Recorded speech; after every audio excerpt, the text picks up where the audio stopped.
नमस्कार, VIP news देख रहे हैं आप। मैं आपके साथ नुपुर सक्सेना। स्वागत है आपका जनसदन में। उत्तराखंड में चार धाम यात्रा को खोलने की मांग लगातार तेज होती जा रही है। कोरोना की वजह से पिछले 2 सालों से चार धाम यात्रा ठप है, जिसकी वजह से स्थानीय लोगों के सामने आर्थिक संकट पैदा हो चुका है। वहीं केदारनाथ विधायक मनोज रावत ने चार धाम यात्रा खोलने को लेकर धरना दिया, तो वहीं हरीश रावत ने मौन व्रत रखा। ये रिपोर्ट देखिए।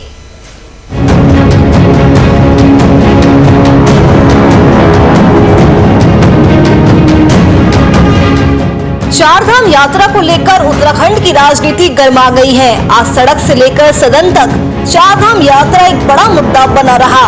विपक्ष सरकार से चार धाम यात्रा खोलने की मांग को लेकर दबाव बनाता हुआ दिखा।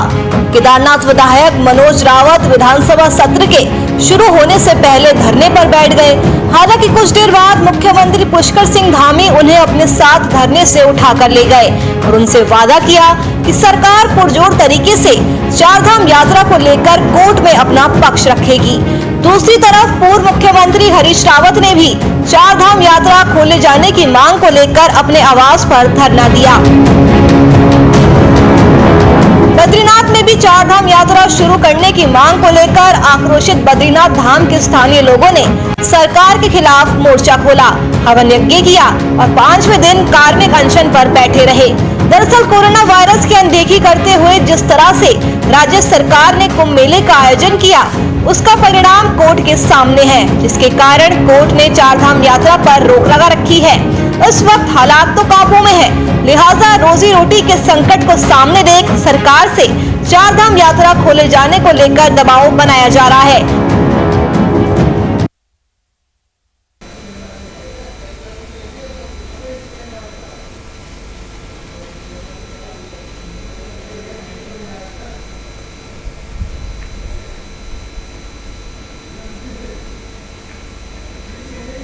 तो उत्तराखंड में चार धाम यात्रा को लेकर राजनीति पूरी तरह से गर्मा चुकी है।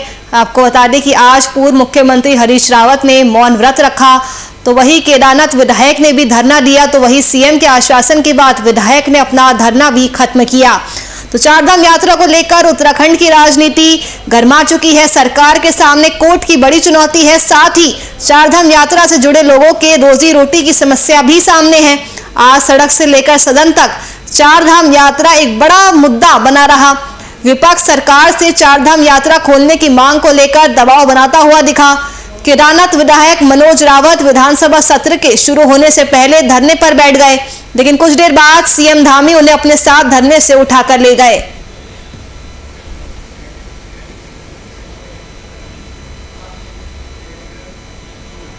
तो उत्तराखंड की राजनीति चार धाम यात्रा को लेकर पूरी तरह से गर्मा चुकी है। हरीश रावत ने मौन व्रत रखा है, तो वही केदारनाथ विधायक ने भी धरना प्रदर्शन किया। चलिए इसी मुद्दे पर चर्चा करने के लिए आपको सीधा ले चलते हैं हमारे देहरादून स्टूडियो। नमस्कार, आप देख रहे हैं वीआईपी न्यूज। मैं हूं संजय श्रीवास्तव। उत्तराखंड में विधानसभा का सत्र चल रहा है। आज दूसरा दिन था। 7 विधेयक आते हैं। बाहर जितना हंगामा, अंदर भी उतना हंगामा है। और इन सब के साथ चार धाम यात्रा को लेकर के भी कई तरह के दबाव पड़ रहे हैं।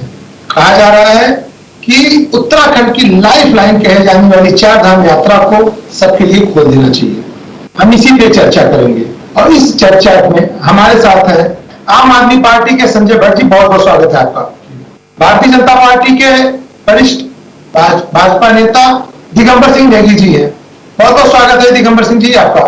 और इन सबके साथ आज बजट सत्र में, आज विधानसभा सत्र में क्या हुआ उसके विषय में बताने के लिए हमारे वरिष्ठ सहयोगी विक्रम श्रीवास्तव जी। विक्रम जी बहुत बहुत स्वागत है।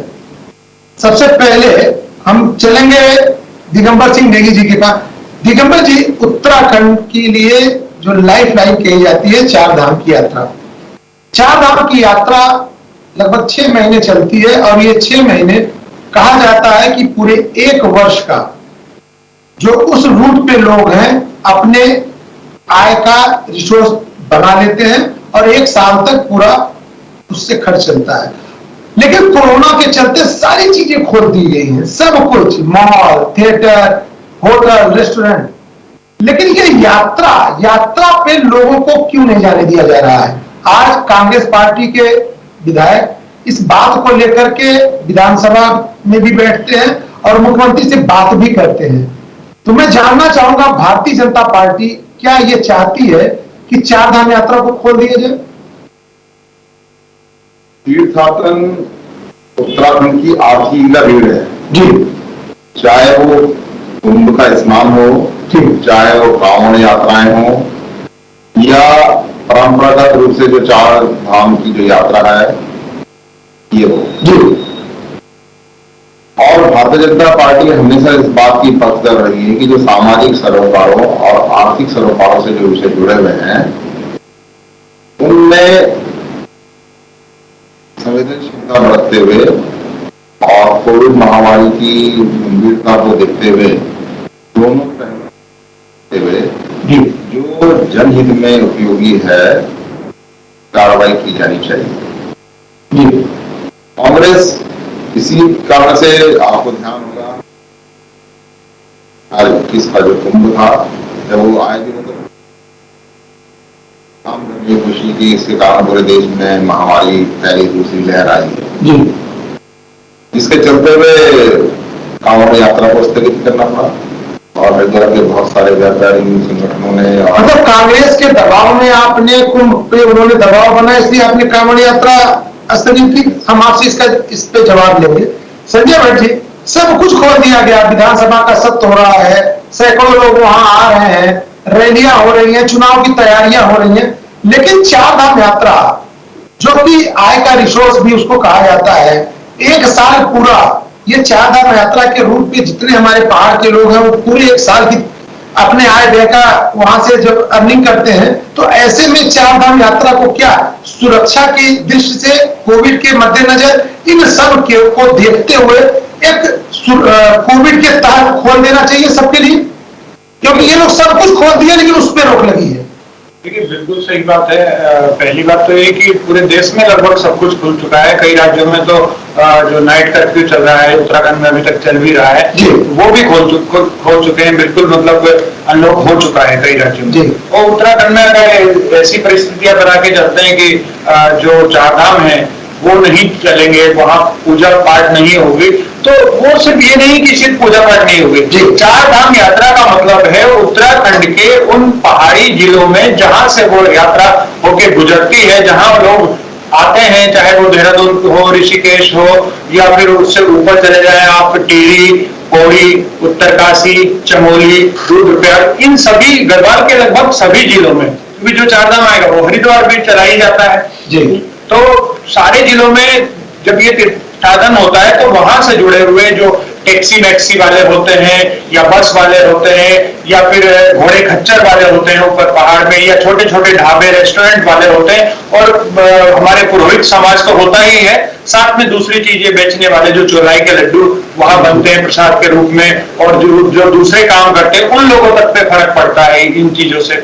और आप भी जानते हैं कि 4 से 6 महीने तक से भी यात्रा चल पाती है, क्योंकि बाद में इतनी ज्यादा बर्फबारी हो जाती है या बरसात आ जाती है, उस वजह से नहीं चल पाती। तो ऐसी स्थितियों में जब सब कुछ खुल चुका है, देखिए कोविड का खतरा हर इंसान को रहता है और खतरे से सावधान रहना सरकार का धर्म और फर्ज भी है, इसमें कोई दो राय नहीं। लेकिन अब जब जिन परिस्थितियों में कई राज्यों में सब कुछ खुल चुका है, तो उस चार धाम यात्रा को भी खोल देना चाहिए। हमारी तो राज्य सरकार से भी यही गुजारिश है और बाकी से भी यही गुजारिश है कि उसे खोल देना चाहिए। मैं आपसे ये भी लूंगा इस विषय पे जानकारी कि क्या इसको राजनीतिक चश्मे से भी देखा जाए, क्योंकि कुंभ के समय इतना दबाव पड़ा, इसलिए भारतीय जनता पार्टी बहुत संभल के चलना चाहती है। इसमें मैं जवाब दूंगा। विक्रम श्रीवास्तव जी, आज आप विधानसभा में थे, सत्र चल रहा है, सत्र के दौरान मनोज रावत जो केदारनाथ के विधायक हैं, उन्होंने चार धाम यात्रा खोलने को लेकर के बात की। क्या है वहां, क्या मामला था, मसला कैसे था, मुख्यमंत्री ने कैसे उन्हें समझाया और मुख्यमंत्री ने क्या आश्वासन दिया? देखिए संजय जी, सबसे पहले मैं आपको एक चीज बता दूं, क्योंकि जो तस्वीरें मुझे आज विधानसभा में दिखाई दी कि पक्ष और विपक्ष दोनों ये चाहता है कि चार धाम यात्रा खुले, और ये बहुत जरूरी भी है। देखिए मैं आपको एक उदाहरण के साथ मैं आपको बता रहा हूं कि जब मैं केदारनाथ पैदल जब जा रहा था तो उस दौरान मैंने वहां पे एक रोटी बनाने वाली से रोटी और नमक खरीदा। तो आप ये सोचिए कि वो रोटी और नमक जो बेचती महिला थी वो इस वक्त क्या कर रही होगी, उसका गुजारा कैसे चल रहा होगा, ये एक बहुत बड़ा सवाल है। मैं आपको ये बताना चाहता हूं कि उत्तराखंड राज्य बनने के बाद अभी तक अगर मैं पिछले 5-10 सालों में देखूं तो उत्तराखंड की पैरोकारी करने वाले जो अधिवक्ता लोग हैं, वो मुझे लगता है कि कहीं ना कहीं उनका चयन बिल्कुल गलत है। और इसके साथ साथ जो ब्यूरोक्रेसी है, सबसे पहले मैं ब्यूरोक्रेसी को लेकर के सवाल करूंगा कि उनकी जो पॉलिसी है, वो जो नीति बना रहे हैं, वो कहीं ना कहीं उत्तराखंड के हित में नहीं है। क्योंकि अगर विधानसभा का सत्र चल सकता है, 5000 लोग विधानसभा के अंदर आ सकते हैं, तो क्या ऐसी व्यवस्था उत्तराखंड में नहीं हो सकती कि चार धाम यात्रा को हम खोलने को लेकर के एक रोड मैप तैयार करते, कोर्ट को हम बताते कि हम इस तरह से कर रहे हैं, ऋषिकेश से केदारनाथ तक जो व्यक्ति जा रहा है, हम उसके स्पॉट टू स्पॉट की जानकारी हमारे पास है, वो कहां रुकेगा, वो किस तरह से जाएगा, हम ये पूरा रोड मैप तैयार कर चुके हैं और इस हिसाब से हम यात्रा को खोलने जा रहे हैं। क्या कोर्ट भी चाहता है, कोर्ट ऐसा नहीं है कि कोर्ट में बैठे हुए जो लोग हैं कानून अंधा है, लेकिन वहां पे बैठा हुआ जज अंधा नहीं है और वहां पे जो अधिवक्ता है वो अंधे नहीं है, लेकिन हाँ आपको रोड मैप तो तैयार करना है, आपको कोर्ट को बताना है कि किस तरह से हो रहा है। क्योंकि देखिए कुंभ को लेकर के जिस तरह से हमारे भाजपा के वरिष्ठ नेता हैं, इन्होंने जो बात कही कि कांग्रेस ने बदनाम करने का प्रयास किया, जी नहीं, मैं कहूंगा बदनाम करने का प्रयास नहीं किया, आपकी पॉलिसी उस वक्त भी गलत थी और उसका खामियाजा उत्तराखंड की जनता ने भुगता। और मैं, क्योंकि देखिए अभी बात चारधाम यात्रा को खोलने को लेकर के हो रही है, पिछली बातों पे मैं नहीं जाऊंगा, मुझे सिर्फ यही कहना है, मैंने आपको बहुत छोटा सा उदाहरण दिया है कि वो रोटी जिससे मैंने खरीद करके रोटी और नमक खाया था, आज वो किस हालत में होगी, उसकी देखरेख कौन कर रहा होगा, उसकी आजीविका कैसे चल रही होगी। पूरे विश्व में चार धाम प्रसिद्ध है, गंगोत्री, माँ यमुनोत्री, बाबा केदारनाथ, बाबा बद्रीनाथ। देश से नहीं पूरे विश्व से लोग आते हैं और ये जो 6 महीने का पीरियड होता है, इस 6 महीने में संजय भट्ट जी ने कहा 4 महीने ऐसे होते हैं जब आदमी दर्शन करता है। और इस 4 महीने में जो एरिया है, ऋषिकेश से जब शुरू होता है तो यमुनोत्री, गंगोत्री, केदारनाथ, बद्रीनाथ होते हुए लोग जब आते हैं, तो ये जो रास्ते का रूट है, इस रूट पे सही में वह आदमी, हर आदमी, पहाड़ के लोग स्वरोजगार किया है उन्होंने और उसके माध्यम से वह अपने पूरे साल की जीविका तैयार करते हैं। दिगंबर नेगी जी, क्या जिस तरह से हम सारी चीजों को खोल रहे हैं, कोविड पाबंदी के तहत खोल रहे हैं, तो क्या कोरोना पाबंदी के तहत इस यात्रा को नहीं खोला जा सकता? क्योंकि आपने हाई कोर्ट में अपना पक्ष रखा है, लेकिन पक्ष में यह भी तो रखना चाहिए कि हम सारी चीजों को खोल रहे हैं। आय का एक रिसोर्स है, उत्तराखंड में आय का एक रिसोर्स माना जाता है ये चारधाम यात्रा। तो क्या भारतीय जनता पार्टी को चाहिए कि उनकी दृष्टि से जो उत्तराखंडी वहां पे रोजगार कर रहे हैं, स्वरोजगार कर रहे हैं, उनकी दृष्टि से भी सोचना चाहिए? निश्चित रूप से आपकी बात से मैं सहमत हूं कि आज जब कोरोना वायरस डोरमेंट स्थिति में है जी, एक्टिव नहीं, तो इस बारे में विचार होना चाहिए कि चारधाम यात्रा को एक सुव्यवस्थित तरीके से जी, और स्वास्थ्य के सभी मानकों को जी, ताकि जो है महामारी पहाड़ों में ना फैलने पाए किसी भी कारण से, जी, जी, जिसका की सबसे बड़ी आशंका है इस यात्रा के सुचारू न हो पाने में।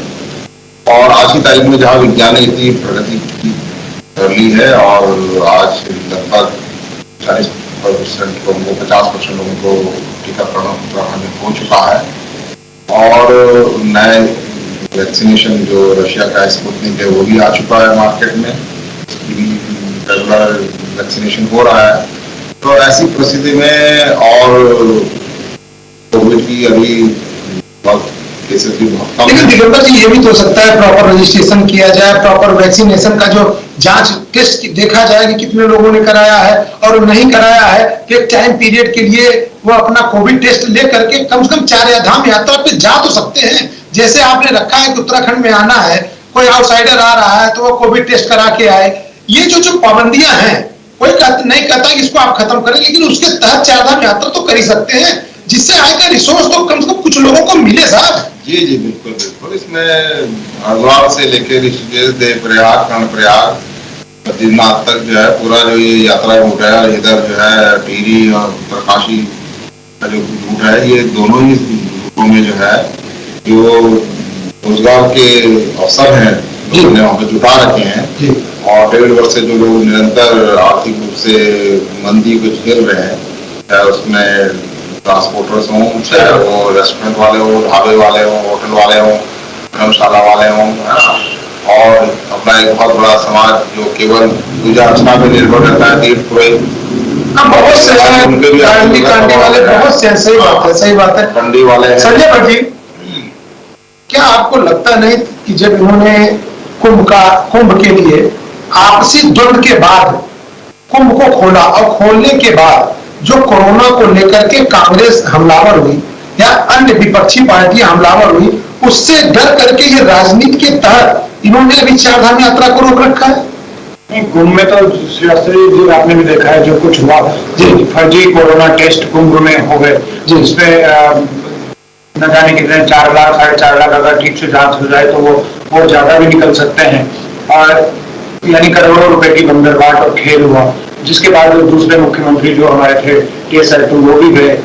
तो ये सब कुछ तो हमने देखा ही है कि किस प्रकार जीरो टॉलरेंस की बात की सरकार ने, और हमारे जो धार्मिक कुंभ है हिंदुओं का धार्मिक 12 साल में एक बार आता है, उसमें भी जब क्योंकि हाईकोर्ट ने कहा था कि 50,000 कोरोना का टेस्ट कुंभ क्षेत्र में आपको रोजाना करने होंगे, उसके बाद ही आप कुंभ को सुचारू कर सकते हैं। लेकिन आप एक दिन भी बता दीजिए जिस दिन 40,000 टेस्ट पूरे उत्तराखंड में हुए, 50,000 रोज की तो छोड़ दीजिए आप हरिद्वार की कुंभ की, पूरे उत्तराखंड में भी 33,000 34,000 शायद 35,000 हुए हो किसी दिन, उससे ऊपर कभी किसी एक दिन में टेस्ट नहीं हुए। तो क्योंकि कोर्ट ने भी देखा है कि जो हमने इन्हें पहले कहा उसमें ये खरे नहीं उतरे हैं, तो कोर्ट भी कहीं ना कहीं देख रहा होगा कि भाई जब ये हमारी बातों पे खरे ही नहीं उतरते हैं, और टेस्ट भी वहां जो हुए वो कैसे हुए वो जग जाहिर हो चुका है, जिसमें गिरफ्तारियां हो रही हैं और लोगों के नाम FIR दर्ज हुई है, और कोरोना टेस्ट न जाने किस किस के हो गए, जो कभी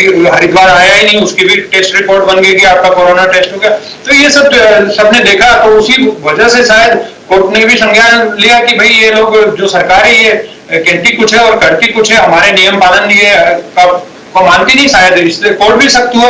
लेकिन जहां तक बात की जाए उन लोगों की जो लोग वहां रहते हैं, और क्योंकि मार्च 2020 से अब आज हम अगस्त 2021 में बैठे हैं, तो इतने समय की जो हजारों हजार लोग वहां से अपने जो चलाते हैं, रोजगार चलाते हैं, उनके बच्चों की फीस तो जा ही रही होगी ना।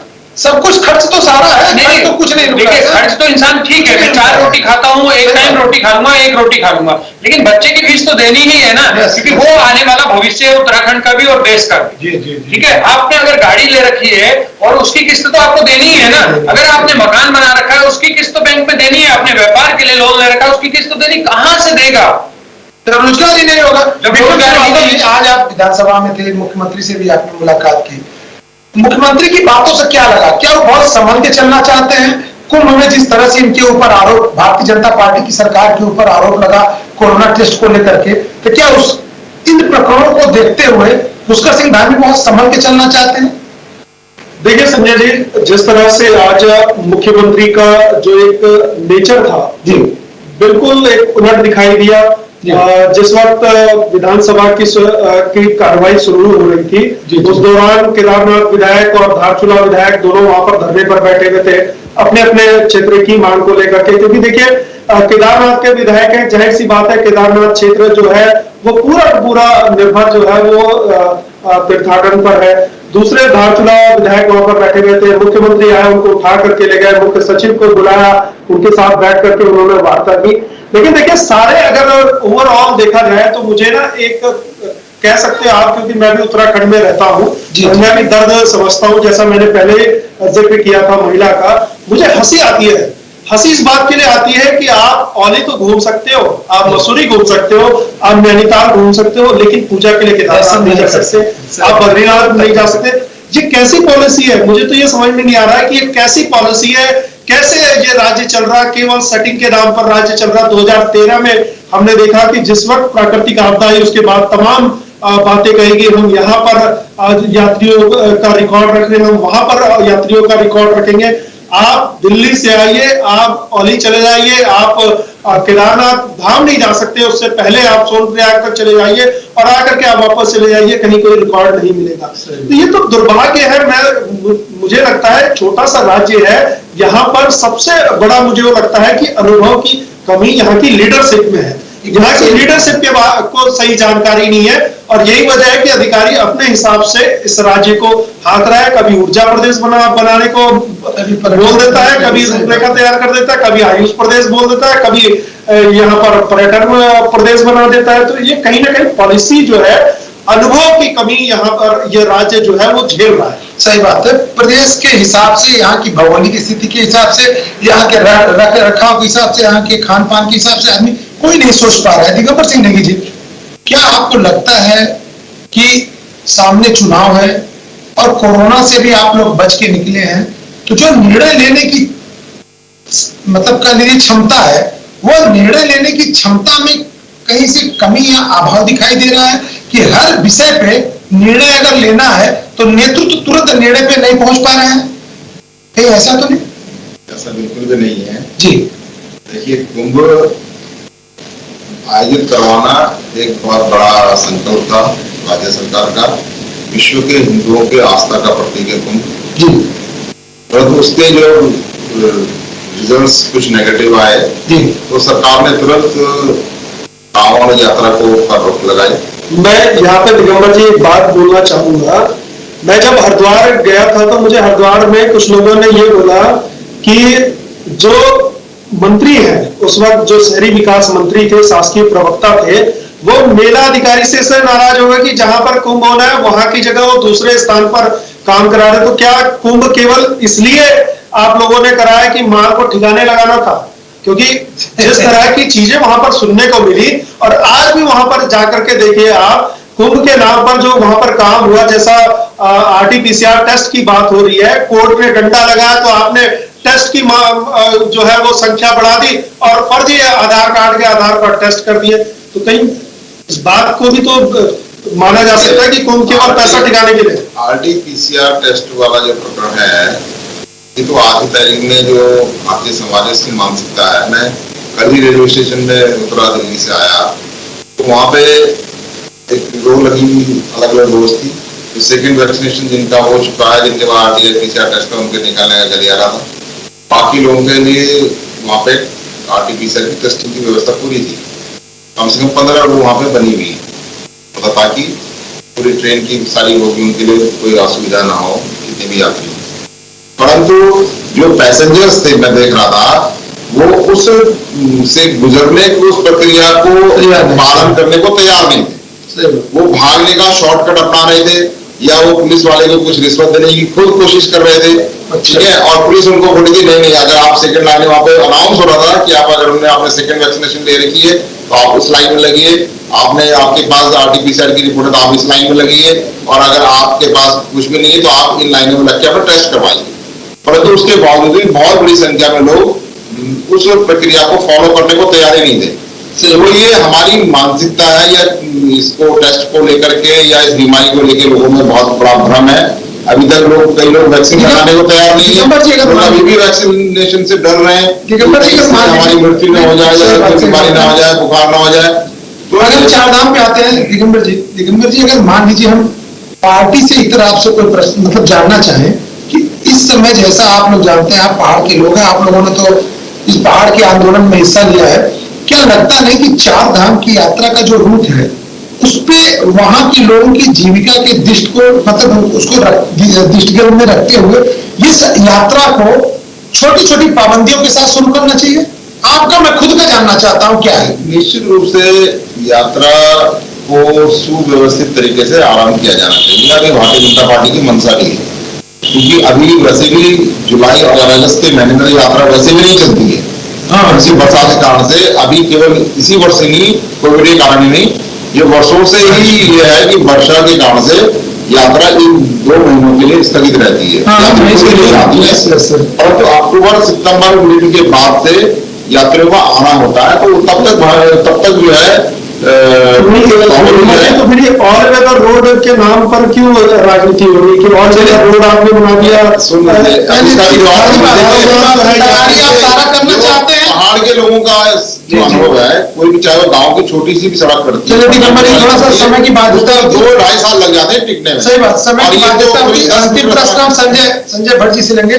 संजय भट्ट जी, जैसे मैंने दिगंबर जी से बात की, जैसे विक्रम जी से बात की, मैं आपसे जानना चाहूंगा कि क्या यात्रा को सुव्यवस्थित, सुनिश्चित और कायदे से सारी चीजों को देखते हुए, कोरोना को दृष्टिगत रखते हुए इस यात्रा को क्या शुरू कर देना चाहिए? बिल्कुल बिल्कुल। देखिए, यात्रा को ही शुरू नहीं करना चाहिए, बल्कि यात्रा शुरू करने के साथ साथ चार धाम देवस्थानम बोर्ड को भंग करना चाहिए, एक्ट को समाप्त करना चाहिए, चर्चा करेंगे। सही बात, यात्रा को बड़ा प्रश्न शुरू करना चाहिए। सही, वो भी बड़ा प्रश्न है जो आंदोलन चल रहा है देवस्थानम बोर्ड को लेकर के। लेकिन जैसा राय निकल के आती है, हमें लगता है कि चार धाम यात्रा को शुरू करने के लिए सरकार को सोचना चाहिए। धन्यवाद। देखते रहिए VIP न्यूज।